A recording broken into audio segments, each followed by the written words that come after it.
This is my first attempt at a YouTube video, so I'm just going to get straight into it. I thought I'd start with a walkabout of our garden. I've called my channel Cape Town Urban Permaculture, but I'm not too sure that it's fully a permaculture place yet, garden. It's gone through many iterations. The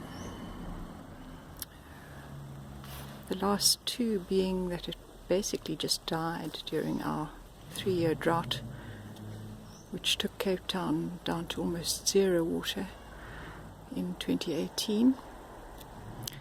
So my primary focus has been on trying to improve the soil in the garden, because it was basically dead.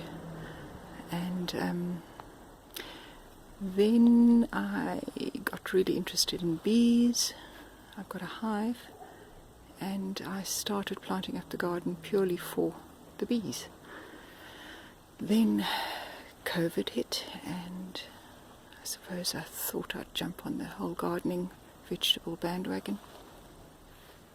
I've tried veggies before with mixed success, but I started seeing a lot more permaculture videos on YouTube, which has been quite inspiring. So that's kind of where I'm headed. The layout I did before, I found out more about how to catch water even in a small garden. If I'd known what I knew now then, I would have laid it out a little bit differently. I've pretty much laid out the paths just according to the geometry of the garden, where I walk, how it's shaped. You'll see this one that goes straight down, that one goes straight down, and the water runs straight down. So probably will change the paths at some point to be more in line with how the water runs down on a contour.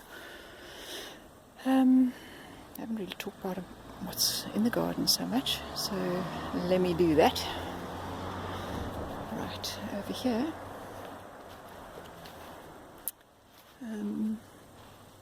is our granadilla. He's grown really fast. Produced a beautiful crop of granadillas this year. And actually it's set in a concrete bed. I don't know why it's so happy.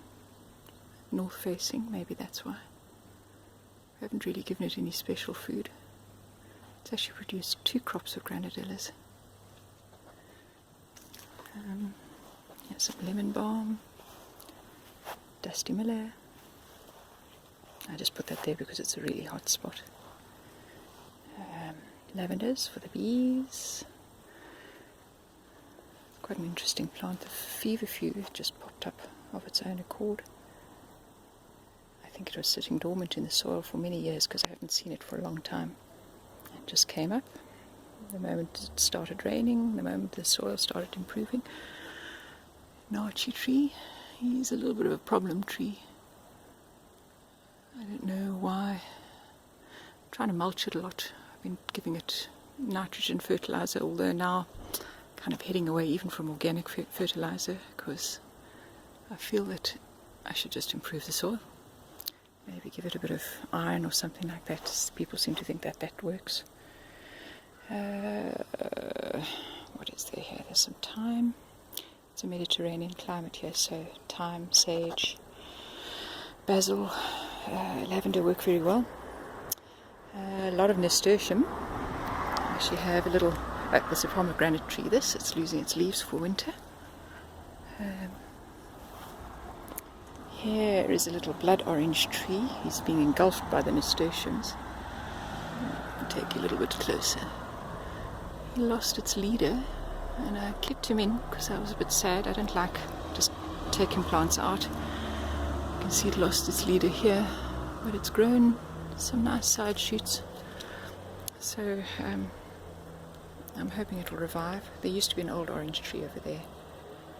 More lavender. Some rosemary, the bees love that. Also grows quite well here. Here's my lemon tree, given to me by a friend many years ago. It nearly died in the drought as well. And it got battered by a windstorm once and lost a beautiful new leader, but it's rallying. Also got a lot of nasturtium around the base. I reckon in keeping with the whole sort of guild thing, maybe that's a good thing. Spinach. The spinach actually is a second season. I thought it was an annual, but I cut it down at the base, and it's popped up again, so I'm not complaining. We'll have more spinach. These are gooseberry bushes. So much gooseberry. We have a lot of good gooseberries, and they just pop up like hair on a dog's back. This is a peach tree.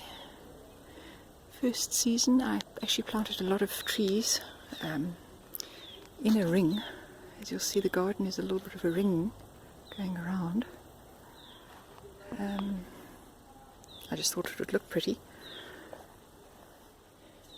What I've been doing, this is why I've got chopsticks in my hand, I want to close the ring here and put in close the beds, get rid of a little bit more lawn.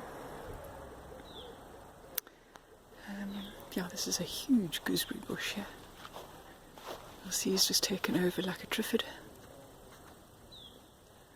In there, you'll see, is an apple tree. I think it's a bit bewildered. He's hiding from the insects.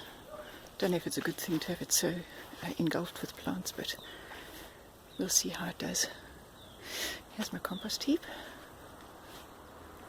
I sort of keep about 3 piles on the boil. I try and toss it every 2 weeks or so. Yeah, this is where most of the work gets done, I think. Some forest lilies. These are really pretty. They don't produce any fruit or anything, but they're good for the eyes. Yep, that's about it. Yeah, here we are. Let me show you. This is our beehive. We actually have a local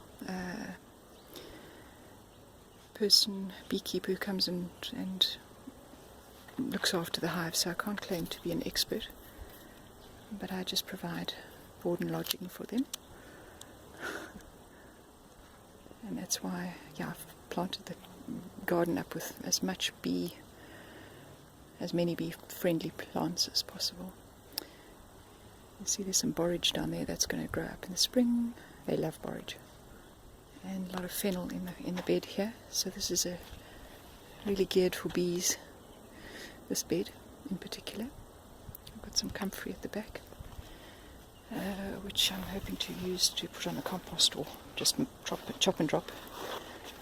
There's my comfrey. This is the path that leads to nowhere.